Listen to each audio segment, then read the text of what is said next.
বিশ্বনবীর কাছে যখন শীতের রাতে ওহী আসতো, মা আয়েশা বলতেন হাত্তা লা ইয়াতাফাসসাদু জাবিনুহু আরাকান। প্রচন্ড শীতের রাতে কোরআনের এই আয়াতকে রিসিভ করতে যে বিশ্বনবী ঘেমে একাকার হয়ে যেতেন, ঘামতেন। প্রচন্ড শীত, আমরা কম্বল চেপে বসে আছি, আর বিশ্বনবী ঘেমে একাকার। তার মানে ওহীর একটা পাওয়ার আছে না নাই? আবার বিশ্বনবী যখন ওটের উপরে বসা থাকা অবস্থায় কোরআনের আয়াত বিশ্বনবীর উপর নাজিল হতো, ওটের বুকটা জমিনের মধ্যে লেগে যেত। ঘোড়ার উপরে চড়া অবস্থায় যখন ওহী নাজিল হতো, ঘোড়ার পা গুলো, খুরগুলো জমিনের ভিতরে দেবে যেত।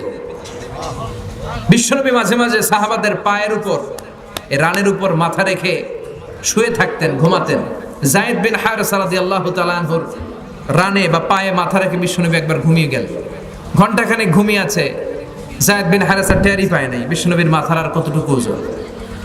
একটু পর তিনি বললেন, বিশ্বনবী চোখ খুললেন, ঘুম থেকে জাগলেন, কিন্তু শুয়েই রইলেন।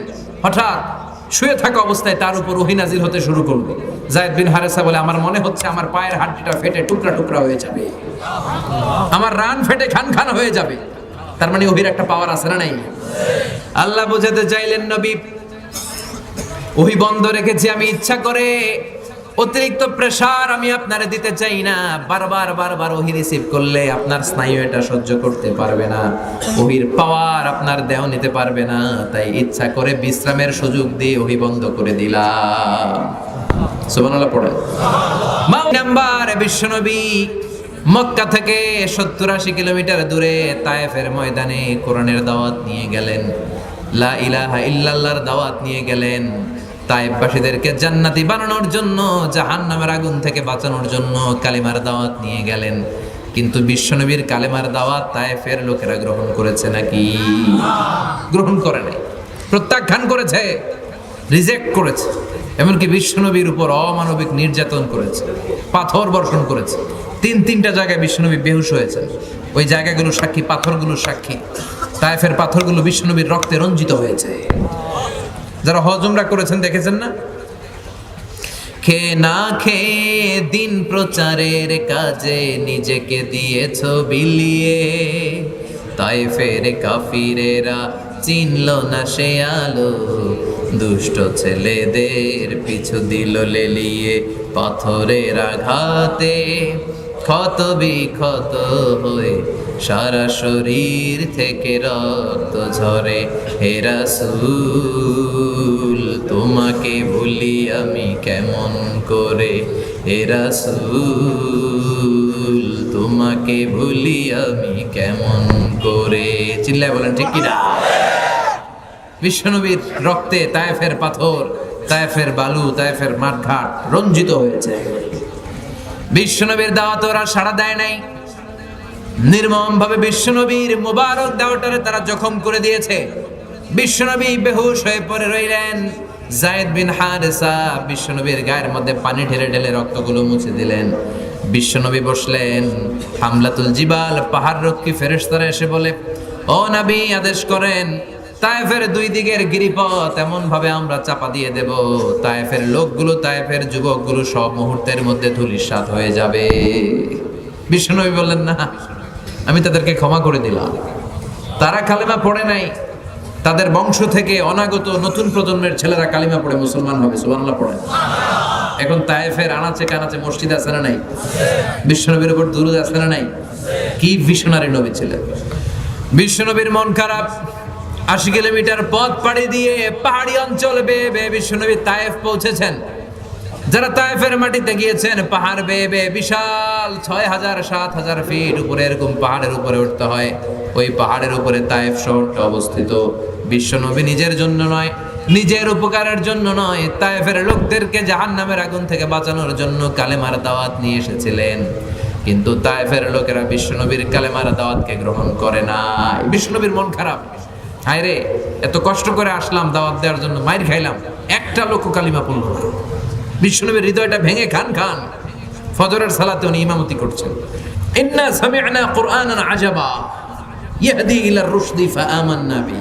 এই কোরআনের আয়াত শুনে, বিশ্বনবীর কণ্ঠের জাদুমাখা তেলাওয়াত শুনে একদম জিল অবাক হয়ে যায়। জিন জাতির লোকেরা ওইখান থেকে তেলাওয়াত শুনে নিজেদের এলাকায় চলে যায়। লোকদের মধ্যে এই বিশ্বনবীর তেলাওয়াতের কথা বলে, আর তারা ঘোষণা দেয় আমান্না বিহি, এই তেলাওয়াতে মুগ্ধ হয়ে বিশ্বনবীর উপরে আমরা ঈমান আনলাম। বিশ্বনবী কিন্তু জানে না, উনি তেলাওয়াত করতেছে নামাজে, সুবহানাল্লাহ পড়ে। নামাজ শেষে আল্লাহ বললেন, নবী আপনার মন খারাপ কেন? তায়েফের ছেলেরা কালিমা পড়ে নাই, তায়েফের লোকজন আপনার দাওয়াতে সাড়া দেয় নাই, তায়েফের একটা লোক ঈমান আনে নাই, মন খারাপ করার কোনো কারণ নাই। দুনিয়ার মানুষগুলো ঈমান আনে নাই তো কি হয়েছে? আপনার ফজরের সালাতের তেলাওয়াত শুনে অদৃশ্য জাতি, যেই জাতিকে চোখে দেখা যায় না, ওই জিন জাতির মধ্যে একটা দল কালিমা পড়ে মুসলমান হয়েছে গো নবী। ফাতারদা, বিশ্বনবী খুশি হয়ে গেলেন। ওয়ালা সাওফা ইয়াতিকা রাব্বুকা, যেখানে বিশ্বনবীর মন খারাপ ওইখানেই বিবিসি নিউজের মতো বিশ্বনবীর নিউজ দিয়ে মনটা ভালো করে দেয় কে? বিশ্বনবীর এবার আর মন খারাপ নাই, দাওয়াতি কাজ সফল। মানুষের মধ্যে দাওয়াতি কাজ করতে এসেছে, কিন্তু তায়েফের লোকেরা দাওয়াত কবুল করে নাই। জিনদের মধ্যে দাওয়াতি কাজের ব্যাপক প্রসার করে দিয়েছে কে? ওয়ালা সাওফা ইয়াতিকা রাব্বুকা ফাতারদা। ও নবী, এভাবে একটার পর একটা এমন এমন জিনিস আপনার জীবনে আমি ঘটায় দেব, এগুলো পেয়ে আপনি খুশি হয়ে যাবেন। চিল্লায় এখন সুবহানাল্লাহ। এরপর আবার বিশ্বনবীর কলিজার টুকরা স্ত্রী খাদিজাতুল কুবরা তাহেরা ইন্তেকাল করলেন। বিশ্বনবীর প্রথম বউ, নারীদের মধ্যে সর্বপ্রথম যেই মহিলাটা কালিমা পড়ে ইসলাম ধর্ম গ্রহণ করেছেন, ওই মহিলার নাম ছিল খাদিজা, ঠিক কি না? তার যত সম্পদ ছিল সব বিশ্বনবীর পায়ের সামনে ঢেলে দিয়েছিলেন। সাইয়েদাতুনা খাদিজার সম্পদ দিয়ে কালেমার দাওয়াতের প্রচার এবং প্রসার ঘটেছে মক্কার জমিনে। চিল্লায় এখন ঠিক কি না? বিশ্বনবী খাদিজাতুল কুবরা তাহেরাকে এত ভালোবাসতেন, বিশ্বনবী দোয়ার সময় বলছেন, আল্লাহ কিয়ামতের কঠিন দিনে, যেদিন বন্ধু বন্ধুরে চিনবে না, ভাই ভাইরে চিনবে না, পিতা তার সন্তানরে চিনবে না, মা তার মেয়েরে চিনবে না, পীর সাহেব মুরিদরে চিনবে না, মুরিদ পীর সাহেবরে চিনবে না, দলের নেতা কর্মীরে চিনবে না, কর্মী দলের নেতারে চিনবে না, ঠিক কি না? ও আল্লাহ, ওই কঠিন দিনে আমি আমার খাদিজারে যেন ভুলে না যাই। বিশ্বনবী দোয়া করতেন আর বলতেন, আল্লাহ ওই কঠিন দিনে আমি যেন আমার খাদিজারে ভুলে না যাই, ওই কঠিন দিনে আমার খাদিজারে যেন আমি মনে রাখতে পারি। সুবহানাল্লাহ পড়েন। সহিহ মুসলিমের বর্ণনা, বিশ্বনবী বলতেন, রুজিকতু হুব্বাহা, খাদিজার ভালোবাসা রব্বুল আলামিন আমার হৃদয়ের ভিতরে গেঁথে দিয়েছে। যতদিন খাদিজাতুল কুবরা তাহেরা দুনিয়ায় বেঁচে ছিলেন, বিশ্বনবী দ্বিতীয় কোন স্ত্রী গ্রহণ করে নাই। আবার আরশের উপর থেকে একটা নারীকে আল্লাহ সালাম দিয়েছে, ওই মহিলাটার নাম হলো খাদিজা। আরশের উপর থেকে আল্লাহ সরাসরি খাদিজাতুল কুবরাকে সালাম দিয়েছে। চিল্লায় পড়েন আল্লাহু আকবার। এই খাদিজাতুল কুবরা তাহেরা দুনিয়া থেকে বিদায় নিলেন। তার কিছুদিন পর আবু তালেব, বিশ্বনবীর চাচা, তিনিও বিদায় নিলেন। চাচাও নাই, খাদিজাও নাই। মক্কার জমিনে কঠিন মুহূর্তগুলোতে এই দুইটা ছিল বিশ্বনবীর ছাতা। এই দুইজন ছিল বটগাছের মতো ছায়াদানকারী। যেখানেই বিশ্বনবীর বিপদ, এই দুইজন আগলে দাঁড়াতো। খাদিজাতুল কুবরা ঘরে প্রশান্তিমূলক কথা বলে, শান্তির বাণী শুনিয়ে, সম্পদ দিয়ে, আর চাচা আবু তালেব শেল্টার দিয়ে। আলহামদুলিল্লাহ পড়ে। এখন এই দুইজনই নাই। বিশ্বনবীর মন কি ভালো না খারাপ? বিশ্বনবীর মন যখনই খারাপ, তখনই শান্তির বাণী শোনায় কে? আশার আলো ছড়ায় কে? বিশ্বনবীর মন খারাপ, বিশ্বনবীর স্ত্রী নাই, শেল্টার দেওয়ার মতো চাচা নাই, বিশ্বনবীর মনটা ভাঙা। বিশ্বনবী ডানে তাকায় কেউ নাই, বায়ে তাকায় কেউ নাই, সামনে কেউ নাই, পেছনে কেউ নাই, সান্ত্বনা দেওয়ার কেউ নাই, শেল্টার দেওয়ার কেউ নাই। তখন রব্বুল আলামিন বললেন, নবী দুনিয়ার বুকে আপনার মন খারাপ তো কি হয়েছে, আমি দুনিয়া থেকে উঠিয়ে মেরাজ এনে আপনার মনটারে ভালো করে দিব রে নবী। সুবহানাল্লাযী আসরা বিআবদিহি লাইলাম মিনাল মাসজিদিল হারামি ইলাল মাসজিদিল আকসা। আল্লাহু আকবার। দুনিয়ার বুকে আপনার মন খারাপ, দুনিয়ার কোথাও আপনার থাকার দরকার নেই, আপনি আরশের উপরে চলে আসেন। আল্লাহু আকবার। বিষ্ণুবীর মন ভালো করার জন্য আল্লাহ তাআলা গোটা বিশ্বের সময়টাকে থামিয়ে দিয়ে আল্লাহর আরশ দর্শন করানোর জন্য, জান্নাত জাহান্নাম দেখানোর জন্য স্পেশাল নামাজের বিধান, বিশ্বনবীকে গিফট আর হাদিয়া দেওয়ার জন্য দুনিয়া থেকে টেনে মেরাজে নিয়ে গেলেন। চিল্লায় পড়েন সুবহানাল্লাহ। তার মানে ওয়ালা সাওফা ইয়াতিকা রাব্বুকা ফাতারদা, ও নবী অচিরে এমন জিনিস আমি আপনারে দান করব, এগুলো পেয়ে পেয়ে আপনার মনটা ভালো হয়ে যাবে। সুবহানাল্লাহ পড়েন। এভাবে একটার পর একটা সুসংবাদ বিশ্বনবীকে শুনিয়েছে কে? বিশ্বনবীর মক্কায় আর থাকার সুযোগ নাই, বিশ্বনবীকে মদিনায় হিজরতের সুযোগ করে দিয়েছে কে? বিশ্বনবী মদিনাতে যাওয়ার পরে বাইতুল মুকাদ্দাসের দিকে নামাজের বিধান আসে। এতদিন কাবার দিকে হয়ে বিশ্বনবী সালাত পড়তেন। মদিনাতে যাওয়ার সাথে সাথে আল্লাহ আয়াত নাজিল করলেন, নবী ইহুদিরা যে দিকে সালাত পড়ে আপনি ওই দিকে সালাত পড়েন।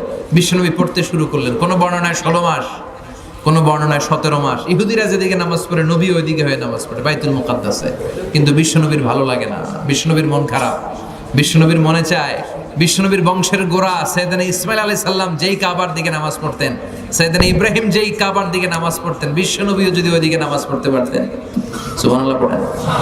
আল্লাহ বলেন, কাদ নারা তাকাল্লুবা ওয়াজহিকা ফিস সামা ফালানুওয়াল্লিয়ান্নাকা কিবলাতান তারদাহা ফাওয়াল্লি ওয়াজহাকা শাতরাল মাসজিদিল হারাম। ও নবী, আপনি আকাশের দিকে ফেল করে তাকিয়ে থাকেন। আপনার মনে কি জ্বালা কি যন্ত্রণা কেউ বোঝে না, বুঝি আমি, ঠিক কি না? আপনার মনে খুব চায় যে কিবলাটা যেন আমি চেঞ্জ করে দেই, তাই না? ঠিক আছে, আপনার যেটা মনে চায় আমি ওইটাই করব। ফাওয়াল্লি ওয়াজহাকা শাতরাল মাসজিদিল হারাম। আর দেরি নয়, আজকে থেকে ওই মসজিদুল হারাম কাবার দিকে হয়ে নামাজ শুরু করে দেন। ফাতারদা, বিশ্বনবী খুশি হয়ে গেলেন। ওয়ালা সাউফা ইউতিকা রাব্বুকা ফাতারদা। যেখানে বিশ্বনবীর মন খারাপ, যেখানে বিশ্বনবীর অস্বস্তি, সেখানে স্বস্তির বাণী ছড়ায় কে? যখনই বিশ্বনবী পেরেশান তখনই আল্লাহ এমন জিনিস বিশ্বনবীকে দান করেন, ফাতারদা, বিশ্বনবী খুশি হয়ে যায়। আমার পেয়ারা নবী, দয়ার নবী, মায়ার নবী, রহমতের নবী আবার পেরেশান হলেন। মদিনায় বসে বসে বিশ্বনবী ভাবে, হায় হায় কি হবে আমার উম্মতের, কি হবে? আল্লাহুম্মা উম্মতি উম্মতি। আমার আগের নবীদের উম্মতেরা কেউ হায়াত পেত 500 বছর, কেউ পেত 1000 বছর, কেউ পেত 2000 বছর। যারা 2000 বছর হায়াত পেয়েছে তারা অনেক বছর আল্লাহর ইবাদত করতে পেরেছে। আর বিশ্বনবী বলছেন, আমার উম্মতি মা বাইনা 60 ইলা 70। আমার গুনাহগার উম্মত 60 আর 70 এর মাঝখানেই বেশিরভাগ মরে যাবে। আমাদের গড় হায়াত কত? মা বাইনা 60 ইলা 70। 60 থেকে 70 এর মধ্যে সব শেষ। বাসখালের কি অবস্থা? হ্যাঁ, একই অবস্থা। এদিকে 120 বছরের কে আছেন? হাত তুলেন তো। 120 নাই? 100 খবর আছে যে, খবরে আছে যে। আচ্ছা, 90 বছর, 90। হ্যাঁ, আমাদের সভাপতির হবে না আজকের? আচ্ছা, 80 কে আছে? 80ও নাই যে, ভয়ঙ্কর অবস্থা। 80 নাই? কই? মাশাআল্লাহ, পাওয়া গেছে একজন 80। আল্লাহ ওনার হায়াত তুমি আরো বাড়িয়ে দাও। তারপরে আমাদের 80-র পরে উনি আছেন আমাদের সভাপতি। কত বয়স? 75। আল্লাহ আরো হায়াত দারাজ করো, আরো সুস্থ রাখো, আরো ইসলামের খেদমত করার তৌফিক দাও। তো বিশ্বনবীর মন খারাপ। আগের উম্মতের লোকেরা কেউ হায়াত পেত 1000, কেউ 2000, কেউ 3000, কেউ 700-800। এত বছর হায়াত পেয়ে তারা ইবাদত করার সুযোগ পেয়েছে বেশি। আমার উম্মতি মা বাইনা 60 ইলা 70। আমার গুনাহগার উম্মত 60 আর 70 এর মধ্যে বেশিরভাগ মরে যাবে। ও আল্লাহ, আমার উম্মতের কি হবে? এদেরকে 2000 বছর দিলা কেন? 1000 বছর হায়াত দিলা কেন? আমার উম্মতকে 60-70 বছর দিলা কেন? আমার উম্মত তো ইবাদতের সুযোগ পাবে না। আল্লাহ বলে, নবী চিন্তার কারণ নাই। ইন্না আনজালনাহু ফি লাইলাতিল কদর ওয়া মা আদরাকা মা লাইলাতুল কদরি। লাইলাতুল কদরি খায়রুম মিন আলফি শাহর। সুবহানাল্লাহ পড়েন। ও নবী, ওদের বয়স বেশি, আপনার উম্মতরে আমি কদর দিয়েছি, ওদেরকে লাইলাতুল কদর দেই নাই। আল্লাহু আকবার। লাইলাতুল কদর খায়রুম মিন আলফি শাহর। কদরের রাত 1000 মাসের চেয়েও সেরা। একটা কদরের রাতে কেউ যদি ঠিকঠাক ইবাদত করতে পারে, 1000 বছর ইবাদত করলে যেই সওয়াব, ওই সওয়াব আমলনামায় দিবে কে? সুবহানাল্লাহ কইবেন না? ফাতারদা, বিশ্বনবী খুশি হয়ে গেলেন। ওয়ালা সাউফা ইউতিকা রাব্বুকা। ও নবী, অচিরে এমন এমন জিনিস আপনারে দেব, আপনি খুশি হয়ে যাবেন। কদরের রাত দিলাম। এবার 60 বছর 70 বছর যারা হায়াত পায়, তারা যদি 60টা কদরের রাত পায়, আগের উম্মতের চেয়ে তাদের ইবাদত বেশি না কম? সুবহানাল্লাহ কইবেন না? বিশ্বনবীর খুশি করে দেয়া কার কাজ? চিল্লায় বলেন, কার কাজ? এরপর আল্লাহ বলেন, নবী আপনি খুশি হবেন না কেন? আপনাকে আমি ওসিলা দিলাম, ফাদিলা দিলাম। আতি মুহাম্মাদিনিল ওয়াসিলাতা ওয়াল ফাদিলা ওয়াবআথহু মাকামান মাহমুদা, শ্রেষ্ঠতম স্থান আপনারে দিলাম। মুফাসসিররা হয়রান হয়ে গিয়েছেন, মাকামে মাহমুদ কি? সবশেষে ওনারা বলেছেন আল্লাহ সিংহাসনের পরে সবচেয়ে দামি যে সিংহাসনটা ওইটার নাম মাকামে মাহমুদ। আল্লাহু আকবার। আবার আল্লাহ বললেন ইন্না আ'তাইনাকাল কাউসার ফাসাল্লি লিরাব্বিকা ওয়ানহার ইন্না শানিআকা হুয়াল আবতার। সুবহানাল্লাহ বলেন। ও নবী, ইন্না আ'তাইনাকাল কাউসার, আমি আপনারে কাউসারের মালিক বানিয়ে দিলাম। কিয়ামতের দিন হাউজে কাউসারের পানি আপনার উম্মতকে আপনি পান করাবে। আহলা মিনাল আসাল, এই হাউজে কাউসারের পানি এটা মধুর চাইতেও মিষ্টি। আবরাদু মিনাস সালজ, বরফের চাইতেও ঠান্ডা। আবিয়াদু মিনাল লাবান, দুধের চাইতেও সাদা। মান শারিবা মিনহা লাম ইয়াজমা আবাদা, এক ঢোক যে খাওয়ার সুযোগ পাবে চিরকালের জন্য গলার তৃষ্ণা মিটে যাবে। বিশ্বনবীকে কাউসার দান করেছে কে? ফাতারদা, বিশ্বনবী খুশি হয়ে গেলেন। আল্লাহু আকবার। এরপরও বিশ্বনবী শান্ত হবেন না। কিয়ামতের কঠিন ময়দানে বিশ্বনবী মাকামে মাহমুদের সিজদায় লুটিয়ে পড়ে কাঁদবেন। রব্বুল আলামিন সাইয়েদনা জিবরাইল রে বলবেন, ইয়া জিবরিল ইযহাব ইলা মুহাম্মদ ওয়াসআলহু মা ইউবকিকা। ও জিবরাইল, তুমি যাও আমার নবী মুহাম্মদ রে জিজ্ঞেস করো, নবী আপনি কাঁদেন কেন? সাইয়েদনা জিবরাইল বলবেন, নবী সিজদায় পড়ে কাঁদেন কেন? বিশ্বনবী সিজদায় পড়ে কাঁদতে থাকবে আর বলবে, উম্মতি উম্মতি, আমার গুনাহগার উম্মতের কি হবে? আল্লাহ বলবেন, নবী কাঁদবেন না, ইন্না সানুরদিকা ফি উম্মতিক ওয়ালা নাসুক। আজকে আমি আপনারে অপমানিত করব না, আপনার উম্মতের বিষয়েও আজকে আমি আপনারে খুশি করায়া দিব। আজকেও খুশি করাবো আপনারে। ইরফা রাসাক, মাথা তোলেন, আর সিজদায় পড়ে থাকবেন না, মাথা তোলেন। ইরফা রাসাক, সাল তু'তা, কি চাইবেন চান দিয়ে দেব। ওয়াশফা তুশাফা, যার জন্য সুপারিশ করবেন কবুল করে নেব। ওয়ালা সাউফা ইউতিকা রাব্বুকা। ও নবী, আপনারে খুশি করে দেয়া আমার কাজ। অচিরে এমন এমন জিনিস, এমন এমন অনুগ্রহ, এমন এমন দান আমি আপনারে করব, এগুলো পেয়ে আপনি খুশি হয়ে যাবেন, খুশি হয়ে যাবেন। এরপরে বিশ্বনবী ঠান্ডা হবেন। উম্মতের মায়ায় অস্থির, অস্থির, জান্নাতে ঢোকার আগ পর্যন্ত অস্থির। সুবহানাল্লাহ পড়ে। এরপর বিশ্বনবী ওনার জান্নাতি উম্মতদেরকে নিয়ে হাতের মধ্যে একটা পতাকা তুলবেন। ওই পতাকার গায়ে লেখা আলহামদু। পতাকার গায়ে কি লেখা? লিওয়াউল হামদ, প্রশংসার পতাকা। ওই পতাকা নিয়ে বিশ্বনবী উম্মতদেরকে নিয়ে জান্নাতের পানে ছুটবেন। জান্নাতের বড় দরজার মধ্যে বিশ্বনবী একটা আঘাত করবেন। কত বড় দরজা জানেন? বিশ্বনবী বলেন, ইন্নাল মিসরা আইন মিন মাসারিআল জান্নাহ মা বাইনা মাক্কাতা ওয়া হাজার। সৌদি আরবের মক্কা শহর থেকে বাহরাইনের হাজার শহর যত লম্বা, জান্নাতের এক একটা দরজা ঠিক তত লম্বা। ওই দরজায় বিশ্বনবী ধাক্কা দিবেন। জান্নাতের খাজেন, রক্ষী ফেরেশতারা বলবে, মান আনতা, তুমি কে? বিশ্বনবী বলবেন, আনা মুহাম্মদ, আমি। এবার জান্নাতের রক্ষী ফেরেশতারা বলবে, আমরা এখানে দাঁড়ায় আছি এই জন্য যে আপনার আগে কারো জন্য যেন এই দরজা না খুলে আল্লাহ বলে দিয়ে রাখছে। আপনি ছাড়া কেউ করে না যেন দরজা খুলে না দেয়, শুধু আপনার জন্যই সবার আগে দরজা খোলা হবে। সুবহানাল্লাহ পড়েন। ওয়ালা সাউফা ইউতিকা রাব্বুকা ফাতারদা। ও নবী, অচিরে এমন এমন জিনিস আমি আপনারে দান করব, এগুলো পেয়ে আপনি খুশি হয়ে যাবেন। সুবহানাল্লাহ।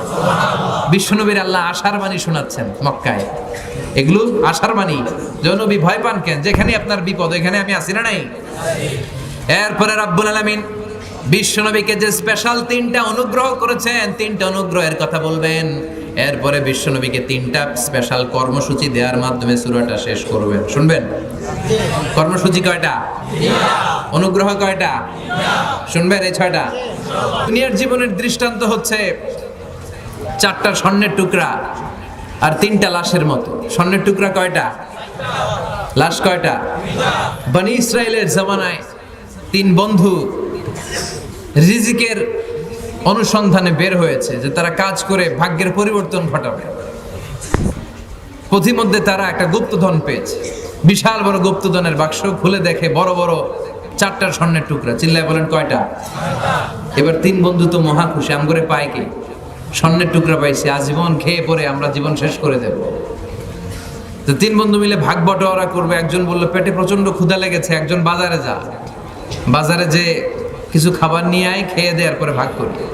একজনের বাজারে পাঠিয়েছে, আর দুই বন্ধু মনে মনে ভাবে, একজন আরেকজনের বলে, যেটারে বাজারে পাঠালাম ওইটারে যদি মাইরা ফেলতে পারি তাহলে তার ভাগ বটরার দরকার নাই। স্বর্ণের টুকরা 4টা, তুই নিবি 2টা, আমি নেব 2টা। যে বাজার থেকে রুটি কিনতে গিয়েছে সে মনে মনে ভাবে রুটির মধ্যে যদি বিষ মাখানো যায়, আরে বিষ মাখানো রুটি যদি এই 2টারে খাওয়ানো যায়, তাইলে সবগুলাই আমার। তো যেই চিন্তা ওই কাজ, সে রুটির মধ্যে বিষ মাখিয়ে নিয়ে এসেছে। আর ওই 2জন আগে থেকে রেডি, ওইটারে আইলে সাইজ। আসার সাথে সাথে 2জন মিলে ওই বন্ধুরে সাইজ করে ফেলছে। কিলাইতে কিলাইতে ঘুষাইতে ঘুষাইতে শেষ, ওটারে দুনিয়া থেকে বিদায়। এবার একজন কয়, এটারে তো মারলাম, অনেক ক্ষুধা লেগে গেছে, চল খাইয়া লই। কি করি? এবার বিষ মাখানো রুটি খেতে শুরু করেছে। বিষ মাখানো রুটি খেয়ে এই 2টাও শেষ। 3টা লাশ পড়ে আছে, 4টা স্বর্ণের টুকরা পড়ে আছে। এটাই হচ্ছে দুনিয়ার জীবনের দৃষ্টান্ত, যে দুনিয়ার জন্য আমরা পাগল। এই দুনিয়াটা একটা মোহ, একটা মায়াজাল, একটা মরিচিকা। এই লোভের পেছনে আমরা ছুটছি। এই মহাচ্ছন্ন দুনিয়াটাকে ছেড়ে দিয়ে আমাদেরকে কবরের জীবনের দিকে পাড়ি জমাতে হবে। চিল্লায় বলেন ঠিক কিনা? ওরা আপনারে গালমন্দ করবে, ওরা আপনারে বলবে আপনি পাগল, ওরা আপনারে বলবে আপনি কাহেন মানে গণক, ওরা আপনারে বলবে আপনি কবি, ওরা আপনারে গালি দেয়, আর ওরা আপনারে বলতে চায় আপনি হচ্ছেন লেস কাটা। বিশ্বনবীর ওরা কি বলে গালি দেয়? আল্লাহ বলে ইন্না শানিয়াকা হুয়াল আবতার। যারা আপনারে গালি দেয় ওরাই লেস কাটা। বিশ্বনবীর কোনো ছেলে সন্তান ছিল না, এজন্য কাফির মুশরিকরা বলতো মুহাম্মদ লেস কাটা, মুহাম্মাদের নাম নেয়ার মতো কেউ থাকবে না। আল্লাহ বললেন নবী ওদেরকে বলে দেন, ওদের নাম নিশানায় আমি মুছে দিব। চিৎকার করে বলেন ঠিক কিনা? গোটা বিশ্বব্যাপী বিশ্বনবীর নাম আছে না নাই?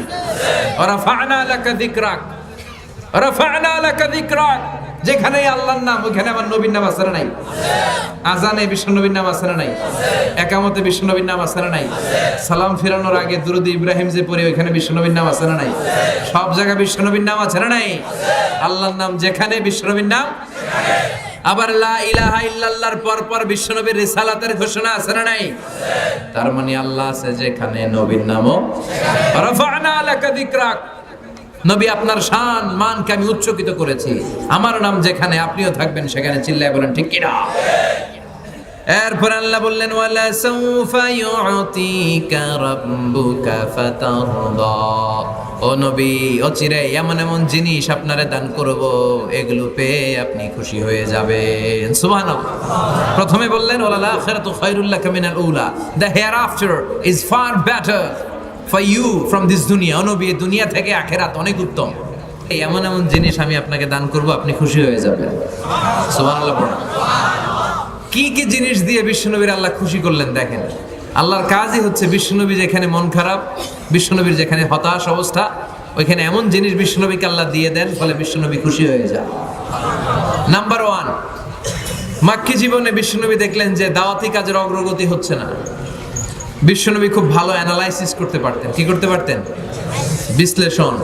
উনি অ্যানালাইসিস করলেন, দেখলেন যে মক্কার ভেতরে 2 জন লোকের একজন যদি ইসলামের ভেতরে না আসে, তাহলে ইসলামের কাজকে এগিয়ে নেওয়া কঠিন হয়ে যাবে।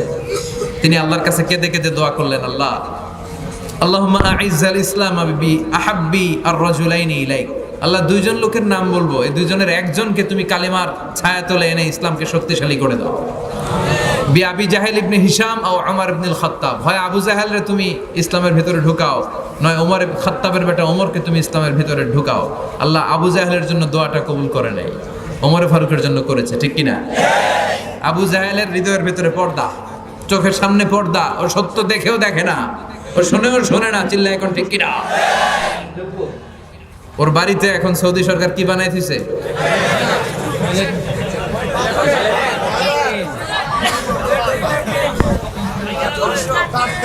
হাম্মাম, ল্যাট্রিন। বাঙালি হাজিরা গেলেই যাই ভরাই দিয়ে আসে একেবারে। আবু জাহেল্লা তোরে পাই না, তোর ল্যাট্রিন পাইছি। তো ল্যাট্রিন পাইয়া এই কাম করে। আবু জাহেল্লারে পাইলে কি করতো?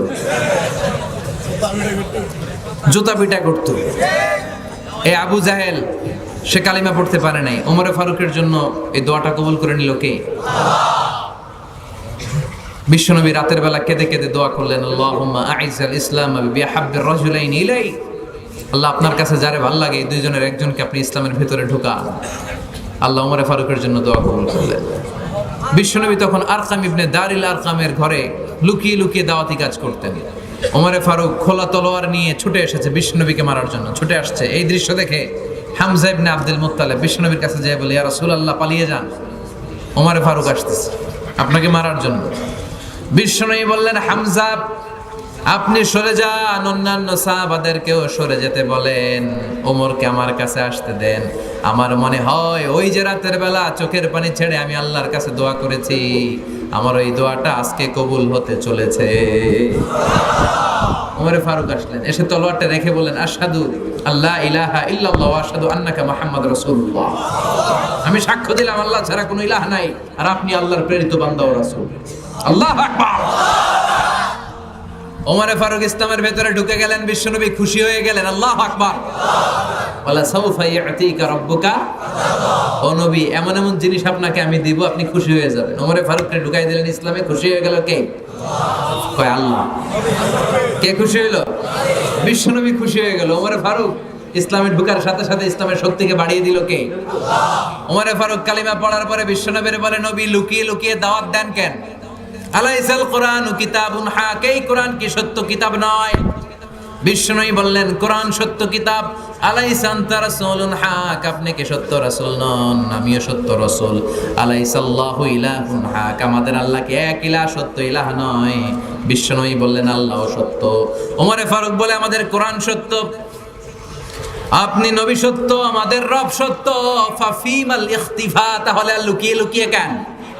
ফাফিমাল ইখতিফা, আর গোপন দাওয়াত কেন? বাইরে বের হয়ে পড়েন।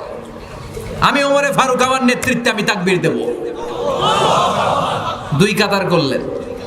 দ্বিতীয় কাতারের নেতা বানালেন হামজা ইবনে আব্দুল মুত্তালিবকে। প্রথম কাতারের নেতা নিজেই আর একটা ভাষণ দিলেন, মান আরাদান তাসকুলা উম্মু ইয়াতামা ওয়ালাদু তারমিলা যাওজাতুহু ফালিয়াসুদ্দানি। তিন বাক্যের একটা ভাষণ দিলেন, বললেন, মান আরাদান তাসকুলা উম্মু, কে আছো মায়ের বুককে খালি করতে চাও? ইয়াতামা ওয়ালাদু, কে আছো সন্তানগুলার ইয়াতিম বানাতে চাও? তারমিলা যাওজাতুহু, কে আছো স্ত্রীকে বিধবা বানাতে চাও? ফালিয়াসুদ্দানি, পারলে আমি খাত্তাবের বেটা ওমরে ঠেকাও। আল্লাহু আকবার বলে স্লোগান দিলেন। এই স্লোগানের আওয়াজ মক্কায় আর আগে হয় নাই। উনি পড়লেন লিল্লাহি তাকবীর, সবাই পড়লো স্লোগান শুরু। হাঁটতে লাগলেন, চলতে লাগলেন, হাতের সাথে হাত লাগিয়ে এই মক্কার জমিনে প্রকাশ্যে তাকবীর শুরু। আবু জাহেল, উতবা, শাইবা, ওয়ালিদ ইবনে মুগিরা সবাই ওমরে ফারুকের সামনে এসে দিছে দৌড়। মিছিল দেখে বের হইছে, আইসা দেখে সামনে কে? ওমরে দেখে দৌড়। ওমরে ফারুকের এমন হাইবাত ছিল, মুশরিকরা ভয় পেত, মুনাফিকরা ভয় পেত, এমনকি শয়তান ওমরে ফারুকরে দেখলে ভয় পেত। বিশ্বনবী বলছেন, ওমর, মা সালাকা শাইতান সালিকান ফাজ্জান ইল্লা সালাকা ফাজ্জান গায়রা ফাজ্জিক। ওমর, তোমারও যদি শয়তান কোনো রাস্তা দিয়ে হাঁটতে দেখে, শয়তান ওই রাস্তা রেখে দিয়ে অন্য রাস্তা দিয়ে হাঁটে। আবার বিশ্বনবী বলছেন, লা নাবিয়্যা বা'দি ওয়ালা রাসূলা, আমার পরে কোনো নবী নাই, কোনো রাসূল নাই, তবে আমার পরে যদি কেউ নবী হতো, নবী হওয়ার যোগ্যতা যদি কারো থাকে, আমার ওমরের সেই যোগ্যতা আছে। ওমরে ফারুক কালিমার ছায়াতলে এসে ইসলামকে শক্তিশালী করলো, আর বিশ্বনবী খুশি হয়ে গেলেন। সুবহানাল্লাহ পড়ো। তাহলে যেখানে বিশ্বনবীর মন খারাপ, বিশ্বনবীর খুশি করে দেয় কে? তার মানে এক নাম্বার, ওমরে ফারুককে ইসলামের ছায়াতলে এনে বিশ্বনবীকে আল্লাহ খুশি করে দিলেন। মন গড়া কিছু বলে? বিশ্বনবী যা বলে এই কথাগুলো শিখায় দেয় কে? বিশ্বনবী কিছুই বলতে পারে না। বিশ্বনবী ওহীকে মিস করতে লাগলেন, আর মনে মনে ভয় পেতে লাগলেন, কিরে আমার কোনো ভুল হলো কিনা, আমি কোনো অন্যায় করলাম কিনা, আমার কোনো অপরাধ হচ্ছে কিনা, আমার দোয়া কবুল হচ্ছে না কেন, আল্লাহ কি আসলেই আমারে ভুলে গেল?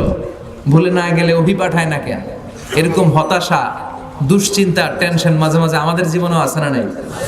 কিরে আমার দোয়া কবুল হয় না কেন, আমার জীবনে সফলতা নাই কেন, দুঃখ আর কষ্ট একটার পর একটা আমার পিছু লেগে থাকে কেন?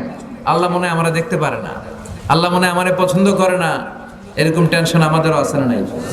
তাদের জন্য আল্লাহ বললেন, হতাশ হওয়া যাবে না, নিরাশ হওয়া যাবে না, হাল ছাড়া যাবে না, ভরসা রাখতে হবে। কার উপর?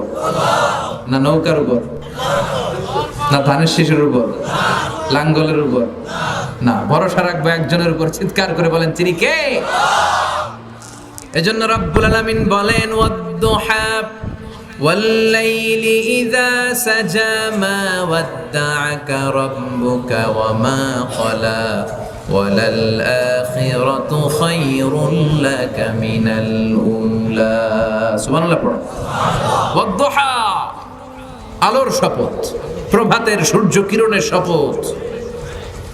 বিশ্বনবীরে আশা জাগাচ্ছে, নবী look up, the sunlight, it's a very beautiful day out there. হতাশ হওয়ার কারণ নাই, সকালবেলা বেরোন, দেখেন কি ঝলঝলে সূর্য, কি সুন্দর সকাল, কি আলো, এটা আশার আলো, সম্ভাবনার আলো। সুবহানাল্লাহ পড়ো। এজন্য আল্লাহ আলোর শপথ করলেন, বললেন সকালের আলোর কসম, লাইটের কসম, দোহার কসম, আলোর কসম, ওয়াল্লাইলি ইযা সাজা, আর রাত্রির কসম, রাত্রিটা যখন নিঝুম হয়, হয় নিস্তব্ধ। সুবহানাল্লাহ। আল্লাহ আলোর কসম করলেন আর অন্ধকারের কসম করলেন। এই আলো দিয়ে আল্লাহ তাআলা ওহির আগমনকে বুঝালেন, আর অন্ধকার দিয়ে আল্লাহ তাআলা ওহির অনুপস্থিতিকে বুঝালেন। সুবহানাল্লাহ। আল্লাহ বুঝাতে চাইলেন, নবী আলোর শপথ, অন্ধকারের শপথ, দুইটাই লাগে। সব সময় আলো থাকলে ভালো লাগে, সব সময় অন্ধকার থাকলেও ভালো লাগে। 365 দিন সব সময় 24 ঘন্টা খালি সূর্যের আলো, রাত্রে ঘুমাইতে পারবেন? আবার 365 দিন ঘুটঘুটে অন্ধকার, দিনের বেলা খেত খামারে কাজ করা যাবে? তার মানে আলোরও দরকার, অন্ধকারেরও। এই আলো আর অন্ধকার দিয়ে ওহির সাথে মিলিয়ে আল্লাহ বোঝাতে চাইলেন, আলো মানে ওহির আগমন, আর অন্ধকার মানে ওহির অনুপস্থিতি। আল্লাহ বোঝাতে চাইলেন, নবী ওহি যে এতদিন পাঠাইছি এটাও যেমন দরকার, মাঝে মাঝে ওহি বন্ধ রেখে আপনাকে বিশ্রাম দেওয়ার সময়টাও দেয়া দরকার। মা ওয়াদ্দাআকা রাব্বুকা ওয়া মা ক্বালা, ও নবী আপনার রব আপনারে ভুলে যায় নাই, আপনার উপর অসন্তুষ্ট হয় নাই। যেমন কাফেররা বলে, মুশরিকরা বলে, আপনার চাচি যেমনি আপনারে গালি দেয়, কাফের মুশরিক যেমনটা গালি দেয় তেমনটা আপনি ভাববেন না। আপনার রব আপনারে ভুলে যায় নাই, ছেড়ে দেয় নাই, বরং আপনাকে বিশ্রামের সুযোগ করে দিয়েছে গো নবী। ওহি বন্ধ রেখে বিশ্রামের সুযোগ দেয়া হয়েছে। সব সময় ওহি নাজির হলে আপনি সহ্য করতে পারবেন না, কারণ কোরআনের এই ওহির আলাদা একটা পাওয়ার আছে না নাই? সূর্যের যেমনি আলো আছে, কিরণ আছে, ওহিরও কিরণ আছে, এটার পাওয়ার আছে।